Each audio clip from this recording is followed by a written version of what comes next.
Hello everyone.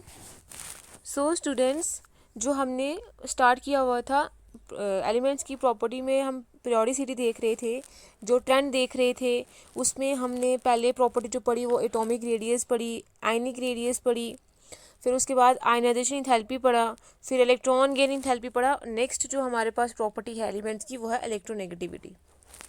Electronegativity में पहले हम देखेंगे कि इलेक्ट्रोनेगेटिविटी क्या होती है, उसके बाद इसकी वेरिएशन देखेंगे। सो इलेक्ट्रोनेगेटिविटी एक ऐसी प्रॉपर्टी है एलिमेंट्स की जो हमें क्या देती है, एक एटम की एबिलिटी देती है। एक केमिकल कंपाउंड में एक एटम की जो एबिलिटी होती है इलेक्ट्रॉन पेयर को अट्रैक्ट करने की, जो उन्होंने शेयर करे होते हैं अपनी तरफ, उसी को बोलते हैं इलेक्ट्रोनेगेटिविटी। हमें पता है कि जो कोवलेंट बॉन्ड होता है वो कैसे बनता है, म्यूचुअल शेयरिंग ऑफ इलेक्ट्रॉन से बनता है। दो एटम्स आपस में म्यूचुअल शेयरिंग करते हैं इलेक्ट्रॉन्स की, तो तब जाके वो जो है कोवलेंट बॉन्ड बनता है। बट कोवलेंट सारे कोवलेंट बॉन्ड्स जो होते हैं वो सिमिलर नहीं होते, सेम नहीं होते। जैसे हम एग्जांपल लेते हैं हाइड्रोजन क्लोराइड की, HCl की। हाइड्रोजन का एटॉमिक नंबर होता है 1, क्लोरीन का एटॉमिक नंबर होता है 17। तो इसकी आउटर मोस्ट इलेक्ट्रॉनिक कन्फिगरेशन क्या आ जाएगी, क्लोरीन की पहली शेल में 2 इलेक्ट्रॉन्स आते हैं, दूसरे में 8, बाकी बचे हुए चल जाएंगे थर्ड शेल में। मतलब इसकी आउटर मोस्ट शेल में कितने इलेक्ट्रॉन्स हैं, 7। इसकी आउटर मोस्ट शेल में 1 इलेक्ट्रॉन है। फर्स्ट शेल में 2 इलेक्ट्रॉन्स होने चाहिए थे, इसमें 1 इलेक्ट्रॉन की कमी है। इसमें 8 इलेक्ट्रॉन्स होने चाहिए थे, तो 7 इलेक्ट्रॉन है, मतलब इसमें भी 1 इलेक्ट्रॉन की कमी है। तो हाइड्रोजन के पास आउटर मोस्ट शेल में 1 इलेक्ट्रॉन है, क्लोरीन के पास कितने इलेक्ट्रॉन है, 7 इलेक्ट्रॉन है। तो ये हाइड्रोजन क्या करेगा, यहाँ से क्लोरीन से अपना इलेक्ट्रॉन शेयर करेगा और 2 इलेक्ट्रॉन बना लेगा, स्टेबल हो जाएगा। और ये क्लोरीन भी क्या करेगी, अपना जो इस हाइड्रोजन से 1 इलेक्ट्रॉन लेगी, इलेक्ट्रॉन शेयर करेगी और पूरे क्या बना देगी, 8 इलेक्ट्रॉन बना देगी। और ये क्या हो जाएंगे, स्टेबल हो जाएंगे दोनों, और इलेक्ट्रॉन जो है वो शेयर करके एक बॉन्ड बना देंगे, जिसको हम बोलेंगे कोवलेंट बॉन्ड। तो ऐसे जो है कोवलेंट बॉन्ड बनता है, जो दोनों एलिमेंट्स की, दोनों एटम्स की म्यूचुअल शेयरिंग की वजह से बनता है। बट कभी कभार क्या होता है कि जैसे अभी क्लोरीन है, क्लोरीन जो है वो हाइड्रोजन से, उसके पास इलेक्ट्रॉन ज़्यादा है, उसका एटॉमिक साइज भी ज़्यादा है। क्लोरीन के पास इलेक्ट्रॉन को एक्सेप्ट करने की टेंडेंसी ज़्यादा है एज़ कम्पेयर टू हाइड्रोजन। तो ये जो इन्होंने इलेक्ट्रॉन पेयर शेयर किए हुए हैं, तो ये chlorine being more electronegative than hydrogen, तो ये क्लोरीन क्या करेगा, अब ये जो इलेक्ट्रॉन इन्होंने शेयर करे हुए हैं वो अपनी तरफ अट्रैक्ट करेगा, वो अपनी तरफ अट्रैक्ट करेगा, जिसकी वजह से क्लोरीन के ऊपर कौन सा चार्ज आ जाएगा, नेगेटिव चार्ज आ जाएगा, और हाइड्रोजन के ऊपर कौन सा चार्ज रहेगा, पॉजिटिव चार्ज आ जाएगा। और ये जो बॉन्ड है ये कोवलेंट बॉन्ड ही है, लेकिन जो क्लोरीन है उसने क्या किया है, इलेक्ट्रॉन पेयर को अपनी तरफ सभी को अट्रैक्ट कर दिया है, जिसकी वजह से बोलेंगे कि क्लोरीन जो है वो ज़्यादा इलेक्ट्रोनेगेटिव है। तो ये जो प्रॉपर्टी होती है एक एटम की, एलिमेंट के एक एटम की, कि वो शेयर्ड पेयर ऑफ इलेक्ट्रॉन अपनी तरफ अट्रैक्ट कर सके, उसी प्रॉपर्टी को क्या बोलते हैं, इलेक्ट्रोनेगेटिविटी। अगर हमें कोवलेंट बॉन्ड का नेचर जो है वो स्टडी करना है या वो उसको समझना है, एक नया कंसेप्ट जो है वो इंट्रोड्यूस करा गया था, जिसको इलेक्ट्रोनेगेटिविटी बोलते हैं, और उसको इंट्रोड्यूस किया था पॉलिंग ने। और इलेक्ट्रोनेगेटिविटी को हम डिफाइन कैसे करेंगे, the tendency of an atom of an element to attract the shared pair of electron towards itself in a covalent bond. Electronegativity को हम डिफाइन करेंगे कि एक एलिमेंट के, एक एटम की टेंडेंसी, कैपेबिलिटी, कि वो शेयर पेयर ऑफ इलेक्ट्रॉन अपनी तरफ अट्रैक्ट कर सके। तो कोवलेंट बॉन्ड में, एक कोवलेंट बॉन्ड में जो म्यूचुअल शेयरिंग से बनता है, उसमें एक एटम की टेंडेंसी कि वो शेयर पेयर ऑफ इलेक्ट्रॉन जो है, जो उन्होंने शेयर करे हुए हैं, वो अपनी तरफ अट्रैक्ट कर सके, उसी को हम क्या बोलते हैं, उसी प्रॉपर्टी को क्या बोलते हैं, इलेक्ट्रोनेगेटिविटी। जितनी ज़्यादा इलेक्ट्रोनेगेटिविटी होगी एक एटम में, उतनी ज़्यादा उसके पास टेंडेंसी होगी शेयर्ड पेयर ऑफ इलेक्ट्रॉन को अट्रैक्ट करने की। जितनी ज़्यादा क्या होगी, इलेक्ट्रोनेगेटिविटी होगी, greater the electronegativity of an atom, greater will be the tendency to attract the shared pair of electron towards itself. जितनी ज़्यादा एटम के अंदर इलेक्ट्रोनेगेटिविटी होगी, उतनी ज़्यादा उसके पास टेंडेंसी होगी कि वो शेयर्ड पेयर ऑफ इलेक्ट्रॉन जो है वो अपनी तरफ अट्रैक्ट कर सके। जो फ्लोरीन एटम है, fluorine atom has the greatest power of attracting electrons and is the most electronegative element. जो फ्लोरीन एटम है उसके पास ग्रेटर पावर होती है इलेक्ट्रॉन को अपनी तरफ अट्रैक्ट करने की, इसलिए उसको क्या बोला जाएगा कि मोस्ट इलेक्ट्रोनेगेटिव एलिमेंट है कौन सा, फ्लोरीन। क्योंकि सबसे ज़्यादा पीरियोडिक टेबल में सबसे ज़्यादा जो एलिमेंट है जिसके पास टेंडेंसी होती है शेयर पेयर ऑफ इलेक्ट्रॉन अपनी तरफ अट्रैक्ट करने की, वो फ्लोरीन है, जिसकी वजह से फ्लोरीन जो है वो क्या करता है, सबसे ज़्यादा इलेक्ट्रोनेगेटिव एलिमेंट है। और ये हमें याद रखना है कि जैसे दूसरी एटॉमिक प्रॉपर्टीज़ हैं, जैसे आयनाइजेशन एंथैल्पी हो गया, इलेक्ट्रॉन गेन एंथैल्पी हो गया, वो रिलेट करती हैं इंडिविजुअल एटम के साथ, वो इंडिविजुअल एलिमेंट के साथ, इंडिविजुअल एटम के साथ रिलेट करती हैं। हर एक एटम की हम अलग अलग ionisation enthalpy, electron gain enthalpy जो है वो कैलकुलेट कर सकते हैं। बट जो इलेक्ट्रोनेगेटिविटी है ये रिलेट करती है एटम से जो कि उस स्टेट में होंगे, बॉन्डेड स्टेट में होंगे। किस स्टेट में होंगे? जब एटम जो है बॉन्डेड स्टेट में होंगे तो तब जो इलेक्ट्रोनेगेटिविटी इन एटम के साथ जो रिलेट करेगी उसी को हम क्या तब वो जो इलेक्ट्रोनेगेटिविटी है वो बॉन्डेड स्टेट में एटम के साथ रिलेट करती है। जैसे अभी हमने कोवलेंट बॉन्ड देखा, दो डिफरेंट एटम से आपस में उनने बॉन्ड बनाया हुआ है तो इलेक्ट्रोनेगेटिविटी उनके साथ डील कर रही है। जो इलेक्ट्रोनेगेटिविटी की जो वैल्यूज़ हैं डिफरेंट एलिमेंट्स की, वो हम मेज़र जो है वो हम डायरेक्टली मेज़र नहीं कर सकते बट इनडायरेक्टली ड्राइव ज़रूर कर सकते हैं डिफरेंट डिफरेंट मैथड से। जैसे नंबर ऑफ़ स्केल्स दिए हुए हैं इलेक्ट्रोनेगेटिविटी को मेज़र करने के लिए, पॉलिंग स्केल हो गया, मुलिकन जैफी स्केल हो गया, अल्फर्ड अलर्ड रोचे स्केल हो गया, ये सारे स्केल्स जो है प्रपोज किए गए हैं बट इसमें जो बेस्ट है वो है पॉलिंग स्केल। अब हमने देख लिया कि इलेक्ट्रोनेगेटिविटी प्रॉपर्टी किसी भी एटम की क्या होती है कि जब वो कोवलेंट बॉन्ड में किसी दूसरे एटम के साथ कंबाइन करेंगे तो जो उसके अंदर टेंडेंसी होगी शेड पेड ऑफ इलेक्ट्रॉन अपनी तरफ अट्रैक्ट करने की, उसी को हम क्या बोलेंगे? इलेक्ट्रोनेगेटिविटी।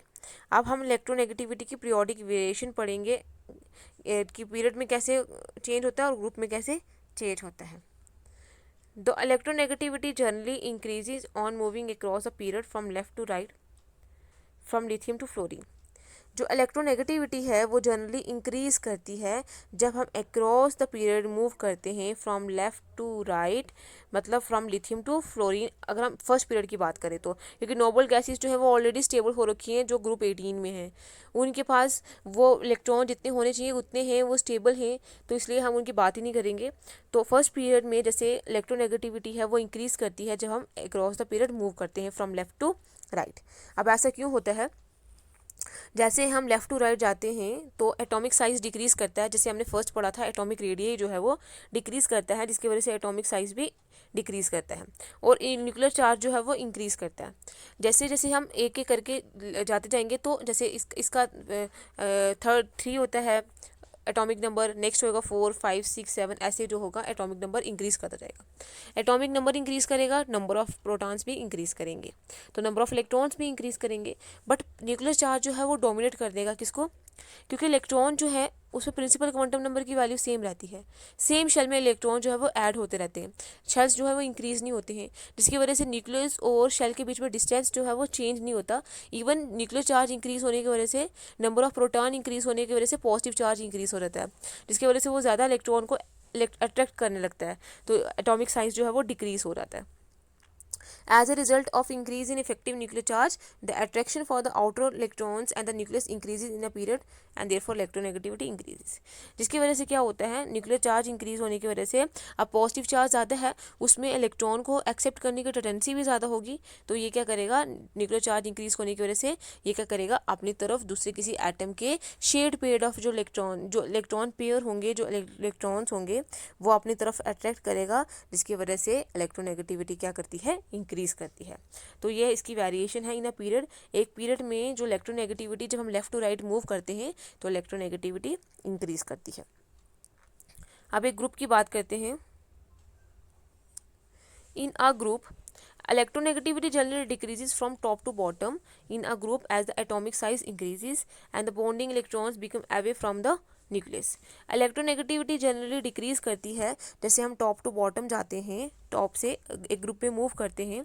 ऐसा क्यों होता है? क्योंकि जब हम टॉप टू बॉटम मूव करते हैं तो एटॉमिक साइज़ जो है वो इंक्रीज़ करता है, क्योंकि जो नंबर ऑफ़ शेल्स भी इंक्रीज़ करती हैं तो एटॉमिक साइज़ तो इंक्रीज़ करेगा ही करेगा। अब नंबर ऑफ़ शेल्स इंक्रीज़ करेंगी तो न्यूक्लियस से जो इलेक्ट्रॉन्स है वो दूर भागना स्टार्ट कर देंगे, दूर होना स्टार्ट कर देंगे, जिसकी वजह से न्यूक्लियस की इलेक्ट्रॉन की तरफ अट्रैक्शन जो है वो कम हो जाएगी। तो अगर अट्रैक्शन कम हो जाएगी तो इलेक्ट्रोनेगेटिविटी जनरली क्या करती है? डिक्रीज़ करती है जब हम एक ग्रुप में मूव करते हैं। तो अगर हम अब देखो, अगर इससे हमें क्या कंक्लूजन मिला है कि जो एल्कली मेटल्स हैं जो बिल्कुल लेफ़्ट साइड में है पीरियोडिक टेबल के, और जो हमारे पास हैलोजेंस हैं जो ग्रुप 17 है जो बिल्कुल एक्सट्रीम राइट में है, क्योंकि हम नोबल गैसेस जो हैं ग्रुप 18 है, पर उनकी हम बात नहीं कर रहे क्योंकि वो ऑलरेडी स्टेबल हो रखे हैं। तो यहाँ पे हम क्या लेंगे, ग्रुप 17 की बात करेंगे। और यहाँ पे एक्सट्रीम राइट में क्या है, लेफ्ट में क्या है एल्कली मेटल्स, और राइट में क्या है हैलोजेंस। तो इसका मतलब ये है कि सबसे ज़्यादा कम जो इलेक्ट्रोनेगेटिव वाले होंगे वो ये एल्कली मेटल्स होंगे, और सबसे ज़्यादा जो इलेक्ट्रोनेगेटिव वाले होंगे वो कौन से होंगे, हमारे पास हैलोजेंस। अब हमने इलेक्ट्रोनेगेटिविटी देख लिया। अब इलेक्ट्रोनेगेटिविटी का एक और कंसेप्ट देखेंगे, electronegativity and metallic and non metallic character. कि जो इलेक्ट्रोनेगेटिविटी है, ये जो प्रॉपर्टी है, वो मेटालिक और नॉन मेटालिक करेक्टर के साथ कैसे रिलेट करती है। जो नॉन मेटालिक एलिमेंट्स होते हैं उनके पास स्ट्रॉन्ग टेंडेंसी होती है इलेक्ट्रॉन को गेन करने की, क्योंकि हम क्या बोलते हैं, नॉन मेटल्स को कैसे डिफाइन करते हैं, non metals are the elements that are electronegative in nature, मतलब उनके पास टेंडेंसी होती है इलेक्ट्रॉन को एक्सेप्ट करने की।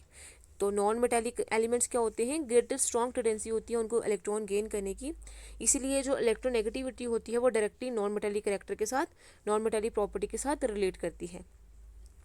लेकिन जो इलेक्ट्रोनेगेटिविटी है वो इन्वर्सली रिलेट करती है metallic properties of the elements के साथ, क्योंकि मेटालिक प्रॉपर्टीज एलिमेंट्स की हम क्या बोलते हैं, मेटल्स वो एलिमेंट्स होते हैं जो इलेक्ट्रोपॉजिटिव होते हैं, जो इलेक्ट्रॉन को डोनेट करते हैं। तो इलेक्ट्रॉन को डोनेट करेंगे तो ये इलेक्ट्रोनेगेटिविटी के क्या है, बिल्कुल इन्वर्स है, अपोजिट है। Thus, the increase in electronegativity along a period is accompanied by increase in non-metallic properties और decrease in metallic properties। इसीलिए हम बोलेंगे कि along the period जो इलेक्ट्रोनेगेटिविटी इंक्रीज कर रही है, जब हम लेफ्ट टू राइट मूव कर रहे हैं तो इलेक्ट्रोनेगेटिविटी इंक्रीज कर रही है, तो इसका मतलब नॉन मेटालिक करेक्टर भी इंक्रीज कर रहा है, बल्कि और जो मेटालिक प्रॉपर्टीज है वो क्या कर रही है, डिक्रीज कर रही है। जैसे हमने पीरियोडिक टेबल देखा भी था, उसमें हमने जब देखा कि यहाँ पे जो होती हैं वो सारी मेटल्स होती हैं, बीच में ट्रांजिशन मेटल्स होती हैं, और इनमें कुछ मेटलॉइड्स होते हैं जो पी ब्लॉक में होते हैं, इनमें कुछ मेटलॉइड्स होते हैं जिनकी प्रॉपर्टीज मेटल्स और नॉन मेटल्स के बीच में होती हैं। बट ओवरऑल जितने भी जो एलिमेंट्स होते हैं पी ब्लॉक में, वो सारे क्या होते हैं, सारे क्या होते हैं, नॉन मेटल्स होते हैं। नॉन मेटल्स क्यों होते हैं, क्योंकि उनके पास इलेक्ट्रोनेगेटिविटी होती है। सिमिलरली जब हम डाउन द ग्रुप जाते हैं तो इलेक्ट्रोनेगेटिविटी अभी हमने देखा डिक्रीज़ करती है। अगर इलेक्ट्रोनेगेटिविटी डिक्रीज़ करेगी तो नॉन मेटालिक कैरेक्टर भी फिर डिक्रीज़ करेगा, नॉन मेटालिक प्रॉपर्टी भी एलिमेंट्स की डिक्रीज़ करेगी, और मेटालिक प्रॉपर्टी एलिमेंट्स की क्या करेगी, इंक्रीज़ करेगी। जो फ्लोरीन है सबसे ज़्यादा हाईएस्ट इलेक्ट्रोनेगेटिव एलिमेंट है, जिसकी इलेक्ट्रोनेगेटिविटी है 4.0, और सबसे मोस्ट नॉन मेटालिक एलिमेंट भी है। वाइल जो सीजियम है उसकी लोवेस्ट सबसे ज़्यादा कम जो इलेक्ट्रोनेगेटिविटी है वो किसकी है, सीजियम की 0.7, और सबसे जो मोस्ट मेटालिक एलिमेंट है वो कौन सा है, सीजियम। जो एलिमेंट्स हैं जिनकी हाई इलेक्ट्रोनेगेटिविटी ज़्यादा है, जिनकी जो राइट साइड में है पीरियोडिक टेबल में, वो नॉन मेटालिक एलिमेंट्स हैं। और वाइल जो एलिमेंट्स हैं जो लेफ्ट साइड है पीरियोडिक टेबल के लेफ्ट हैंड साइड में, उनके इलेक्ट्रोनेगेटिव सबसे कम है और सबसे मेटालिक एलिमेंट्स हैं वो। तो अगर हम जनरल बात करें, एलिमेंट्स जिनकी इलेक्ट्रोनेगेटिविटी 2.0 और उससे ज़्यादा होगी तो वो उनकी इलेक्ट्रोनेगेटिविटी ज़्यादा है तो वो नॉन मेटल्स होंगी, और जिनकी 2.0 से कम होगी वो सारी क्या होंगी, मेटल्स होंगी। तो ये इलेक्ट्रोनेगेटिविटी के ट्रेंड हैं अक्रॉस द पीरियड देखे हमने, ग्रुप में देखा, और इलेक्ट्रोनेगेटिविटी को मेटालिक और नॉन मेटालिक कैरेक्टर के साथ भी रिलेट करा। तो अब हम इलेक्ट्रोनेगेटिविटी को कैसे डिफाइन करेंगे, एक एटम की टेंडेंसी कि वो कितना शेड पेड ऑफ इलेक्ट्रॉन अपनी तरफ अट्रैक्ट कर सकता है, वही क्या होगी उसकी इलेक्ट्रोनेगेटिविटी।